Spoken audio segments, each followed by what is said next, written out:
Assalamualaikum warahmatullahi wabarakatuh.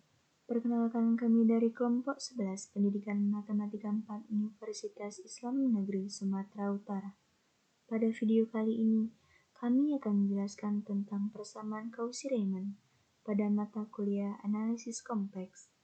Dan kami ingin berterima kasih kepada dosen pengampu kami yaitu Ibu Fatma Sarah, SPD, MPD, DR. Sebelum video dimulai, saya akan memperkenalkan terlebih dahulu pemateri kami dari kelompok 11. Untuk pemateri yang pertama ada Apriani yang akan menjelaskan tentang pengertian persamaan Cauchy-Riemann. Pemateri yang kedua ada Dwita Azra Rahayu yang akan menjelaskan tentang teorema. Pemateri yang terakhir adalah Ayu Wanisa Nasution yang akan menjelaskan tentang bentuk polar persamaan Cauchy-Riemann.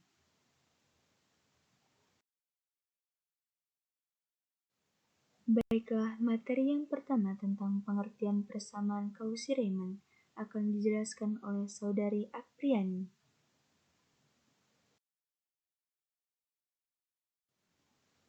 Persamaan Cauchy-Riemann.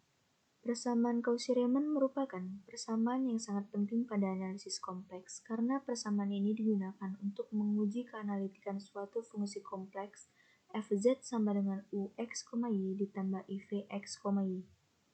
Pada pasal ini akan mengembangkan syarat perlu dan cukup agar suatu fungsi yang diberikan mempunyai turunan.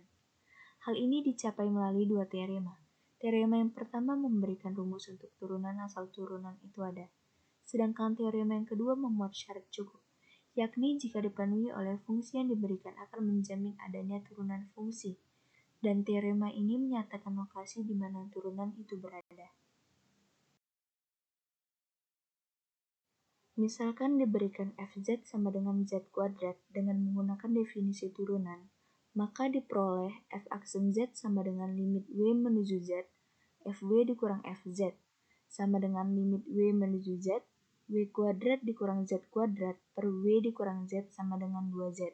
Inilah persamaan yang pertama. Kedua, misalkan z sama dengan x ditambah iy, maka diperoleh fz sama dengan z kuadrat sama dengan x ditambah y kuadrat. Maka turunan dari x ditambah y kuadrat adalah x kuadrat dikurang y kuadrat ditambah 2xy.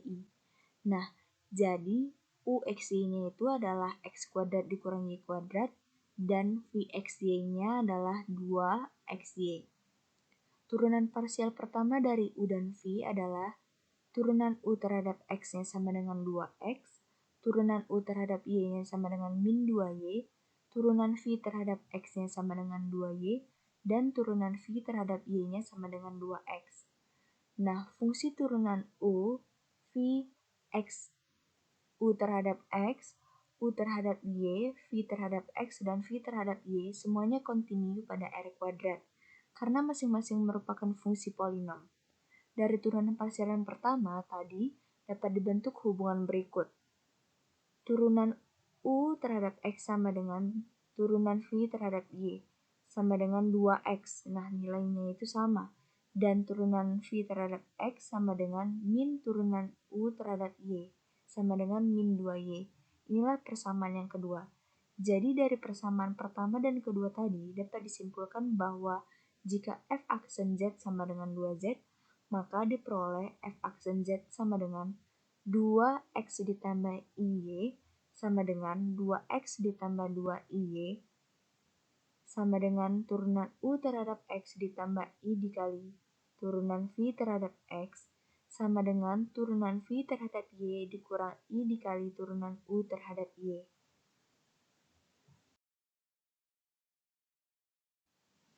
Dengan melihat persoalan di atas tadi, diturunkan suatu teorema yang disajikan di bawah ini yang disebut dengan persamaan Cauchy-Riemann. Definisinya adalah sebagai berikut.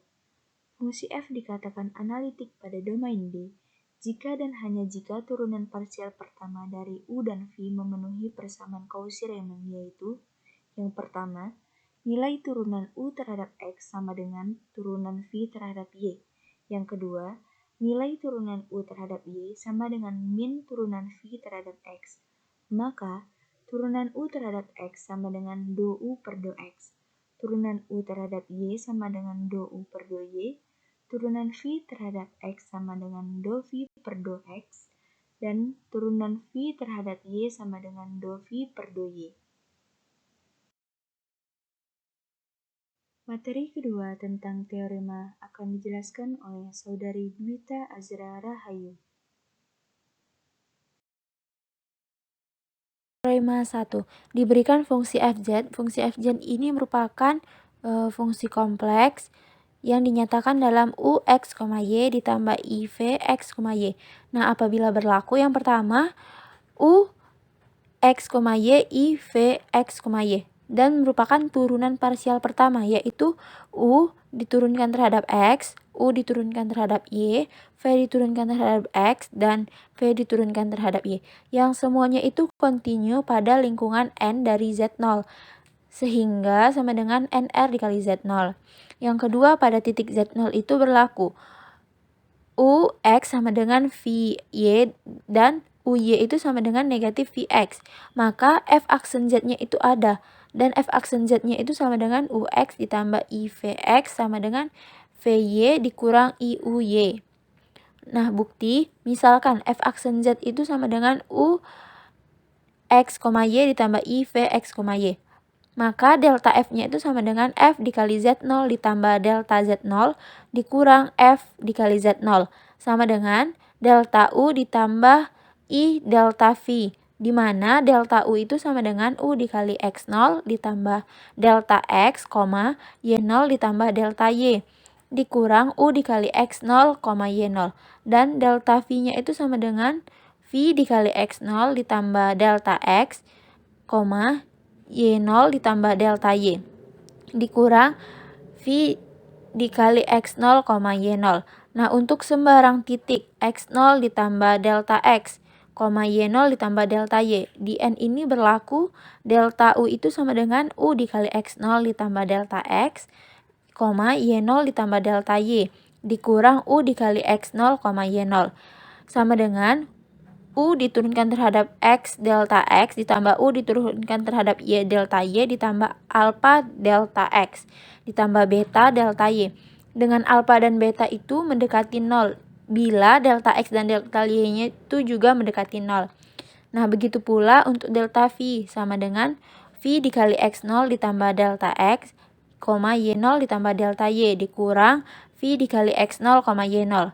Sama dengan v diturunkan terhadap x delta x ditambah v diturunkan terhadap y delta y ditambah pi delta x ditambah delta y, dengan pi dan delta itu mendekati 0 bila delta x dan delta y itu juga mendekati 0, sehingga diperoleh persamaan delta u sama dengan u diturunkan terhadap x delta x ditambah u diturunkan terhadap y delta y ditambah alpha delta x ditambah beta delta y. Ini merupakan persamaan pertama. Yang delta v sama dengan v diturunkan terhadap x delta x ditambah v diturunkan terhadap y delta y ditambah pi delta x ditambah delta y. Ini merupakan persamaan kedua. Hingga f dikali z0 ditambah delta z dikurang f dikali z0. Sama dengan u dikali x0 ditambah delta x, y0 ditambah delta y, ditambah iv dikali x0 ditambah delta x, y0 ditambah delta y, dikurang u dikali x0, y0 ditambah iv dikali x0, y0.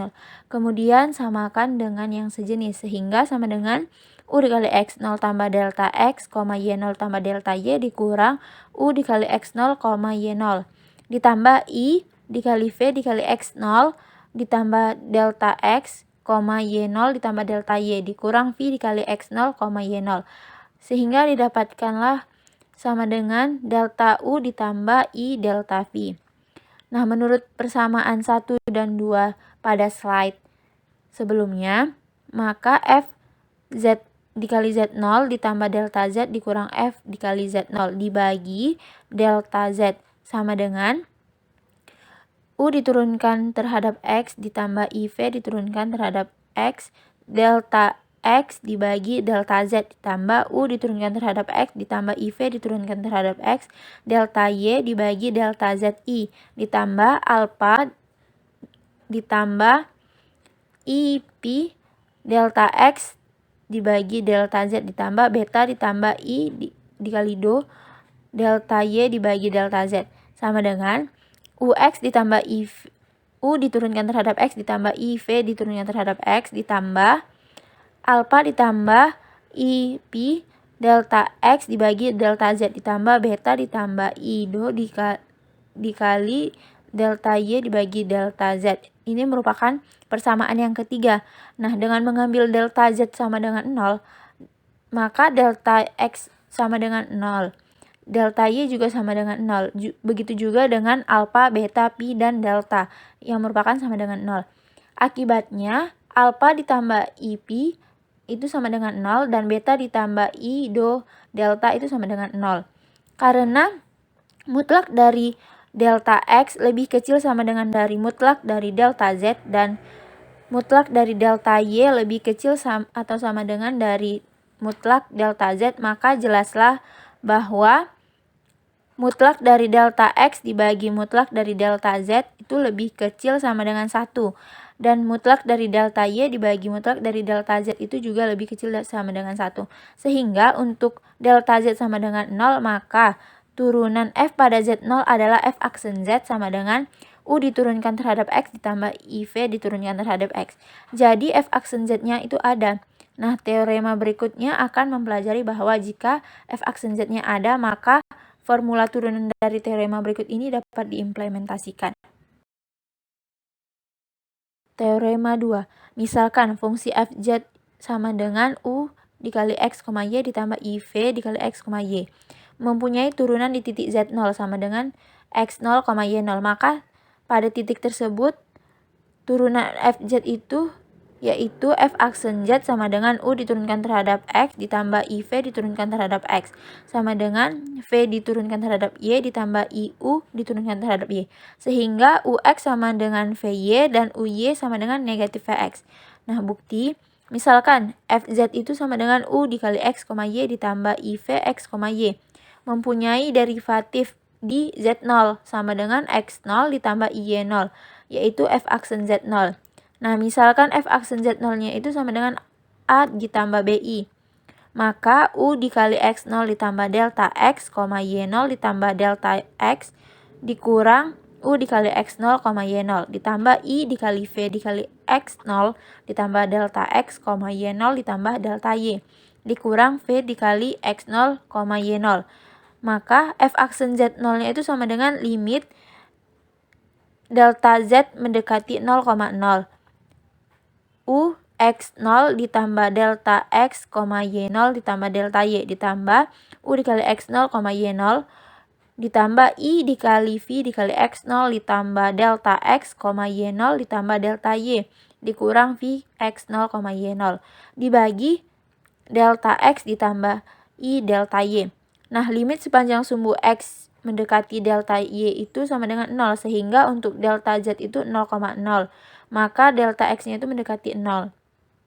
Sehingga F aksen Z0-nya itu sama dengan limit delta X mendekati 0 U dikali X0 ditambah delta X, Y0 dikurang U dikali X0, Y0 ditambah I dikali V dikali X0 ditambah delta X, Y0 dikurang V dikali X0, Y0 dibagi dengan X delta X itu sama dengan A ditambah BI. Maka F aksen Z0 itu sama dengan limit delta X mendekati 0. U dikali X0 ditambah delta X, Y0 dikurang U dikali X0, Y0 dibagi delta X.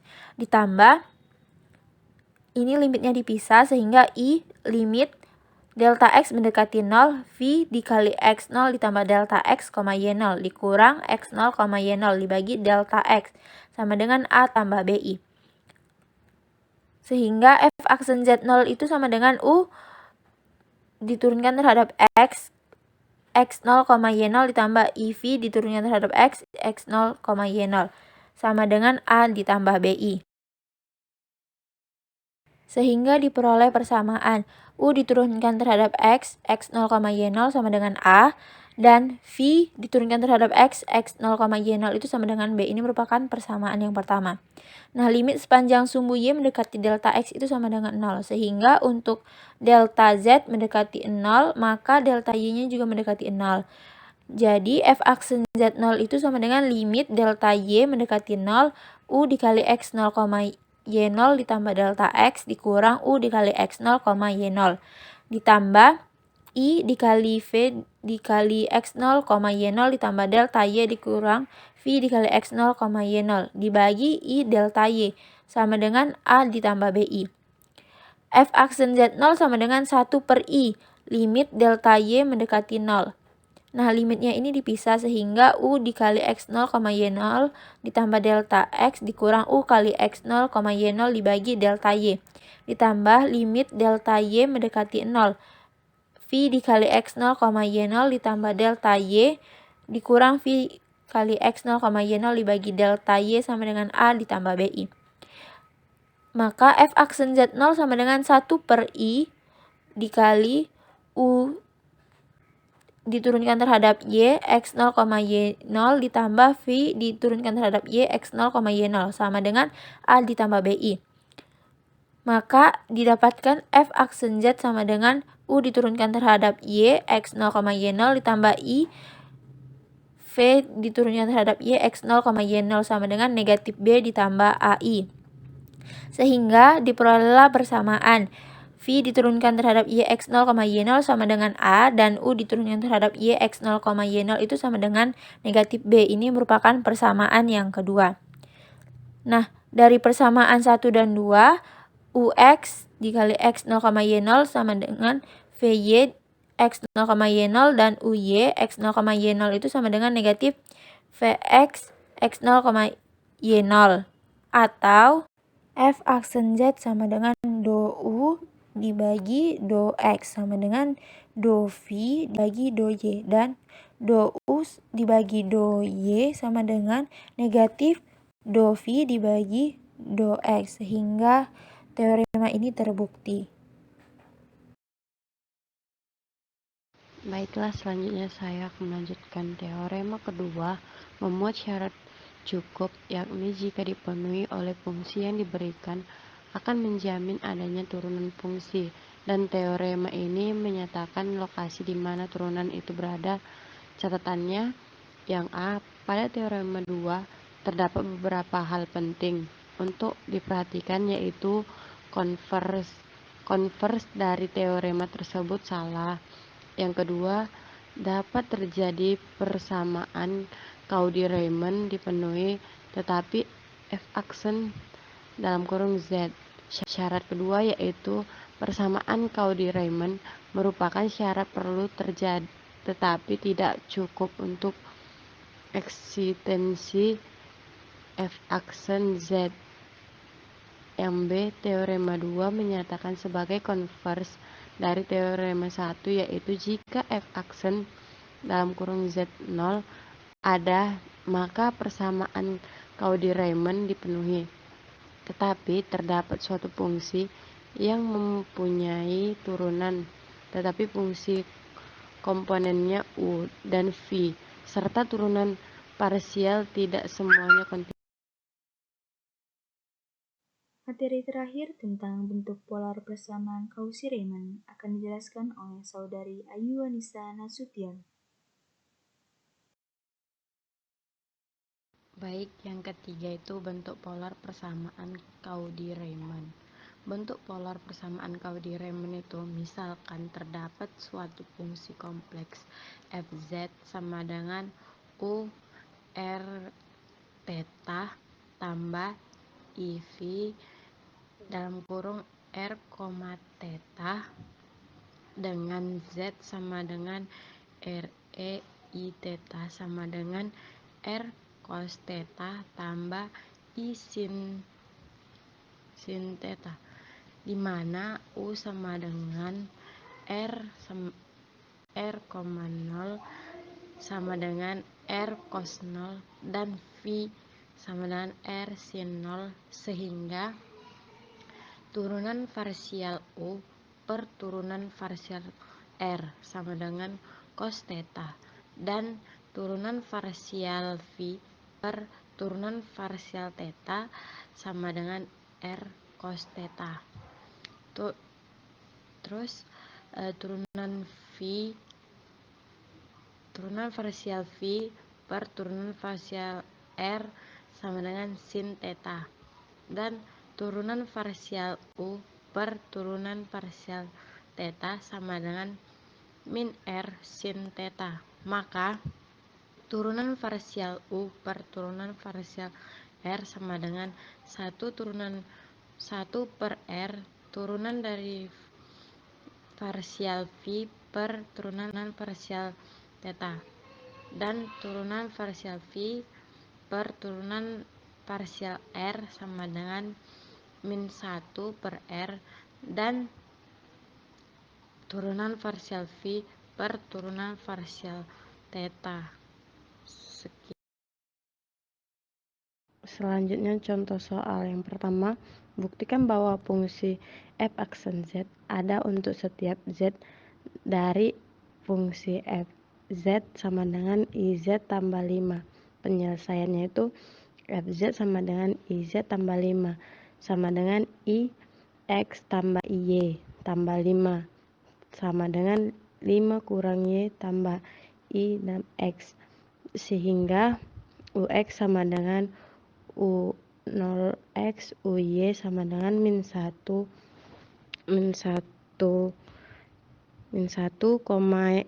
Vx sama dengan 1, F Vy sama dengan 0.